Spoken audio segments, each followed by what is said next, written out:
చూడకుండా మాట్లాడినటువంటి దున్నపోతున్నటువంటి వంశీతో పోలిక. ఆయన బయటకు వస్తే అంట పోరాటం ఎట్టుంటుంది. ప్రతి మహిళ ఆంధ్రప్రదేశ్ లో చేతికి చొప్పు తీసుకొని రెడీగా ఉంటుంది. ఇలాగే మాట్లాడాలి. చేతికి చొప్పు తీసుకొని రెడీగా ఉంటుంది. ఇలాంటి వంశీలు ఎంతమంది వస్తారో రండి ఆ వీధుల్లోకి. ఎందుకంటే ఎన్డీఏ ప్రభుత్వం మాకు అండగా నిలబడింది. మహిళలకి ఎన్డీఏ ప్రభుత్వం మాకు బాధ్యతగా ఉంది. చంద్రబాబు నాయుడు గారు, పవన్ కళ్యాణ్ గారు మహిళల పట్ల ఉన్నారు. రండి ఎవడు మాట్లాడతాడని దమ్ముంటే మీరు మాట్లాడండి. ఇప్పుడు మీకు ఓపెన్ ఛాలెంజ్. ఇది వైసీపీ గవర్నమెంట్ లాగా మీకు దమ్ముంటే ఎవరు ఒత్తాసు తీసుకుంటారో మీకు ఛాలెంజ్ చేస్తున్నాం. వంశీ అనే వారు మాట్లాడిన భాష మీ నోట్లోంచి ఇప్పుడు మాట్లాడండి. ఒక మహిళను ఎవరైనా సరే, మీ ఇంట్లో వాళ్ళైనా సరే మీరు మాట్లాడి చూపట్టండి. దమ్ముంటే మాట్లాడండి. అది గవర్నమెంట్ నాయకత్వం అంటే. అది మీరు మాట్లాడతారు. 14,000 ఫైల్స్ వేయాలని. 2 సార్లు ఓడిపోయాం. మేము ఓటమిపోయినామా? ఓటమి నుంచి పుంజుకొని నిలువెత్తు సభలో, లక్షలాది సభలో జగన్మోహన్ రెడ్డి నిన్ను అధఃపతాళానికి తప్పకపోతే నా పేరు పవన్ కళ్యాణ్ కాదు, నా పార్టీ జనసేన కాదని చెప్పిన మగాడు మనగాడు భారతదేశ చరిత్ర, రాజకీయ చరిత్రలో ఒక పవన్ కళ్యాణ్. ఆయన పేరు వింటేనే ఎందుకంటే మరి నేను 2 సార్లు ఓడిపోయాడు. మరి 140 సీట్లు పీకి పక్కన పెట్టి 11 సీట్లు ఇచ్చి మరి ప్రతిపక్షం కూడా లేకుండా చెప్పి అధపాతాలని చూపించిన రాజకీయ నాయకుడు పవన్ కళ్యాణ్ గారు. చివరిగా ఇంకోటి ఈయనేం చెప్పాడు? కిరణ్ రాయల్ గారు అన్నారు.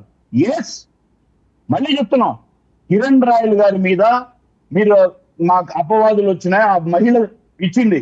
విత్ ఇన్ గంటల్లో కిరణ్ రాయల్ గారు మీరు పార్టీకి దూరంగా ఉండండి అని మా నాయకుడు తీసుకున్నాడు. మీరు మళ్ళీ ఈ అంశం తేలినంత వరకు అని మీరు నిజంగా 5 సంవత్సరాల్లో ఏమాత్రం కొంచెం విచక్షణ జ్ఞానం, సిగ్గు, శరం ఉంటే టీవీల ముందుకు వచ్చి న్యూడ్గా చూపిస్తే ఒక మహిళను కూడా చూడకుండా రోజా వచ్చి అది మార్పింగ్ చేసినారండి, మేము దాన్ని పంపించినాము సైంటిఫిక్ ల్యాబ్కి అని చెప్తుంది. అంటే అదెవడో గోరంట్లో వచ్చి మాకు నిజరూప దర్శనాలు రాష్ట్రానికి అంతా చూపిస్తే కనీసం వచ్చి ఇది తప్పురా అని అనలేకపోయినాడు. నిమిషాల్లో, గంటల్లో మా నాయకుడు పక్కన పెట్టారనమాట. అది మీరే చెప్తున్నారు మా గొప్పతనం గురించి. తర్వాత సార్ చివరిగా ఒక మాట చెప్తున్నా. ఆయన అంటాడు 14,000 ఫైళ్లు ర్యాంకులు 2014లో పుట్టి 2024లోకి వచ్చి 1-2 చోట్ల ఓడిపోయి 1 ఎమ్మెల్యే స్థానం వచ్చి ఈరోజు ఎన్డీఏ ప్రభుత్వం వస్తే 3 మంత్రులు ఉంటే 3 ఒకవేళ ఎవరైనా ఇవ్వని ర్యాంకింగ్ టాప్ 10లో ఉన్నారు సార్. 2వ ఎవరు?